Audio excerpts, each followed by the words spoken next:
Hey, what's up? My name is Payam, and today I'm going to be reacting to some celebrity dating advice. Let's get started. Don't chase women. Really? They'll chase you. Is that your strategy? Yeah. Does it work? Works very well. I mean, yeah, if you are a celebrity and you sound like God, then I could see this working. But I get what he's trying to say. Don't be needy. I think that's what he's trying to say. And I agree with. There's a difference between being needy, which turns off women, and chasing a little bit, which can arouse them or intrigue them, because persistence done correctly can be intriguing. Again, I'm highly generalizing the advice right now because it depends on your specific situation. But most of the time, let me back up for a second. 100% of the time, don't be needy. That's self-explanatory. But when it comes to chasing, here's a little rule for you that you can use. If you're texting a woman and she doesn't reply to 2 of your texts in a row, first off, you should really never send 2 texts in a row. And what I mean by that is if you send a text on Monday and you don't hear back, and you send a text on Wednesday and you still don't hear back, then you should walk away. You never want to go beyond the 2. I call this the 2 blue rule. What that means is, I say blue because in the iPhone, if you yourself send a message, the text message is blue, you know this. Never go beyond 2 blues. Once you go into the 3 blue territory, it's pretty much game over. So yeah, some would agree with what he's saying, but if you're a celebrity and you sound like God, then you're going to have some advantages. So there you go. What is the worst relationship advice you've ever heard or received? Find someone who loves you more than you love them. Oh, yeah. Okay, great. Good answer. All right, question number 2. What's the best relationship advice you've ever heard, received, or given? Make a list of the things that are truly important for you to find in a partner, and then be that list. Okay, I'm not going to address the first question, but the second question I really like, because that I actually genuinely agree with. I cannot tell you how powerful it is to write stuff. Like, writing is a skill that I've adopted over the last, I want to say, close to 10 years in terms of journaling, writing down goals, things that I want to change about myself, so on and so forth. Making a list of all your non-negotiables, which is what this guy was saying, Matthew Hussey, I completely agree with it. Not only is it eye-opening for you, because there's something magical that happens when you have stuff in your brain and you put it on paper. You're able to see it. It looks differently. You can process it. You can see patterns. You can recognize things in yourself. This is why journaling is so goddamn important. This is why writing things down is so important. And it's pretty much on par with reading, in my opinion. But anyways, I love that advice. Write down everything you want and then become that person. Because so often we find ourselves critiquing others, judging others, so on and so forth. But we need to look in the mirror once in a while and ask ourselves, am I the person that I am seeking in someone else? Do I possess these traits, these values? If I'm not healthy and if I'm not working out, so on and so forth, how can I want that in someone else, right? So that makes sense. This I agree with and I like. Do you have any tips for getting over a broken heart? Thank God, I haven't had my heart broken very many times. Really? Almost none. What's the secret? I'm cute.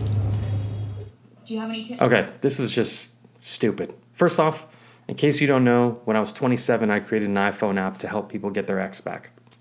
I don't really spend a lot of time doing get your ex back coaching, but when I did, I can tell you that when you're heartbroken, you're heartbroken. So when she's asking, do you have any tips for getting over a broken heart, and Cher's automatic knee-jerk reaction response, whatever you want to call it, is, I've never gotten heartbroken. Already I've lost interest, because I don't want to say she's lying, because I don't really know her, but to say you've never gotten heartbroken because you're cute, I mean, dear God, I hope she's joking. I don't even know if she's joking, but I'm going to assume that she's joking.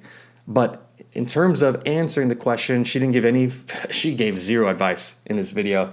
But I do have some tips for getting over a broken heart. In fact, I have a lot of tips because I was in this industry for so long.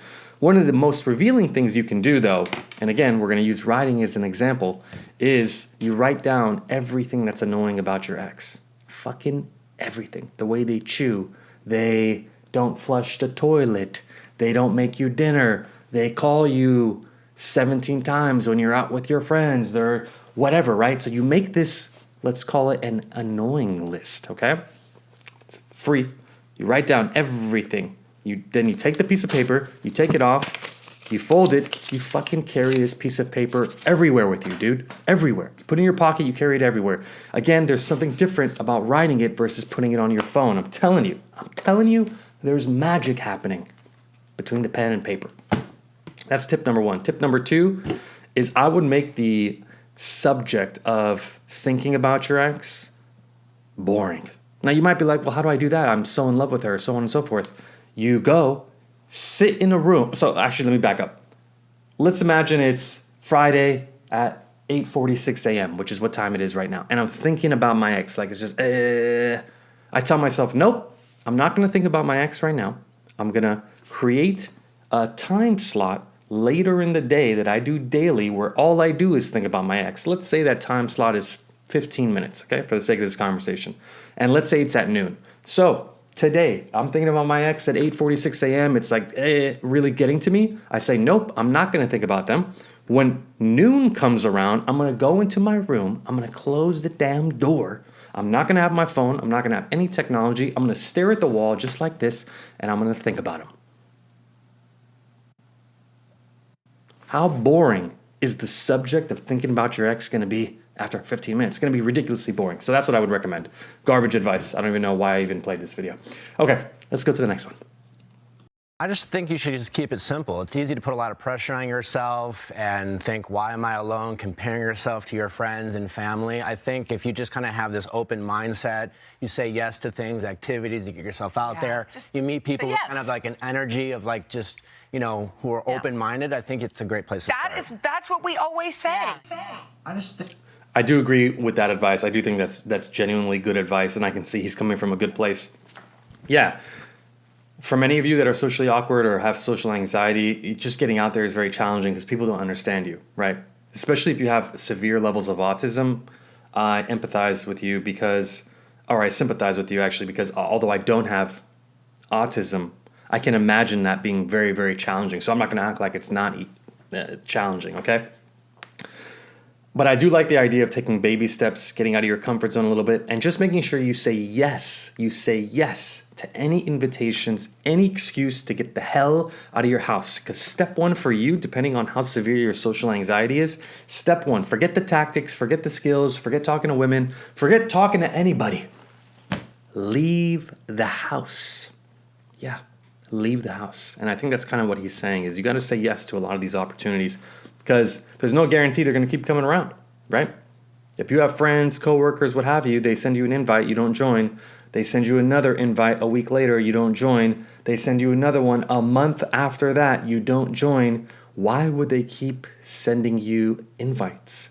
You've branded yourself as somebody that doesn't like to leave the house, so they're not going to call you. So you have to recreate yourself and rebrand yourself as a guy, and even if you're a woman watching this, or a woman, that can go out, that wants to go out, that wants to socialize. You have to create that for yourself. Nobody else can create that for you, okay? So I do like this advice. Last one, Mr. Andrew Tate. And I realized that weaponizing your attention is the only thing you have. That's the only weapon men have in the sexual marketplace, your attention. Typically, men give attention to get sex, and girls give sex to keep getting attention. So that's your primary kind of tool or that's your tool. resource. That's your only resource. Because even you talk about money and all this shit, that's all garbage. The only resource you have is your attention. And the reason it's so difficult is because now women get so much attention for no reason, then why does your attention have value? So you have to put value on your attention. So then how do you put value on your attention? Everything that's valuable, like gold, is scarce. So I don't give my attention to any girl I'm not banging. I don't follow you on Instagram. I don't fucking like your pictures. Like, if we're not talking and literally actively going somewhere, you don't get my attention. And I realized that. Andrew Tate is a very polarizing figure. I somewhat agree with what he's saying. At the end of the day, we value things that are scarce. We value things that we can't have. So there's no point in trying to fight that. There's no point in trying to change human psychology. He goes to a little bit of an extreme extent by saying, I don't follow her, I don't like her photos, this and that. I would say this, if you started dating a girl and you guys have hung out 2, 3 times where it's been validated on multiple occasions that she's interested in you, then I don't think there's any harm with liking a photo, following her, giving her minimal attention in the beginning, because you want to date that person. They're not going to know if you like them if you don't give them attention. I cannot tell you how many times I've spoken to guys, legitimately, this is what's happened. I know because I've spoken to the girls later on. The girl didn't even know that the guy liked her. Or I'm sorry, the girl didn't know that the guy liked her. So how is she supposed to know that you're interested if you don't give her some level of attention? Again, some level. You don't want to go extreme and like every single photo on our Instagram. You can look like a weirdo. But one photo here and there, one message, one DM, there's no harm's going to be done, dude. Again, he goes a little extreme. I don't agree with this. So anyways, that is me reacting to 5 different celebrity videos when it comes to dating and relationship advice. If you enjoyed this video, give it a thumbs up. If you personally want to learn how to start conversations more comfortably with women, strangers, whoever, and just improve your confidence, your self-esteem, you want to have that inner confidence that a lot of guys have. Maybe you don't know how to get it, and you also don't want to do any pickup artist stuff, which I don't agree with, and you also don't want to use dating apps too much. Check out my 2-page framework on how to start conversations. You can get it at startconvos.com. Anyways, thanks again for watching. If you're new to the channel, please subscribe. I'll see you guys for the next video. Cheers. Bye-bye.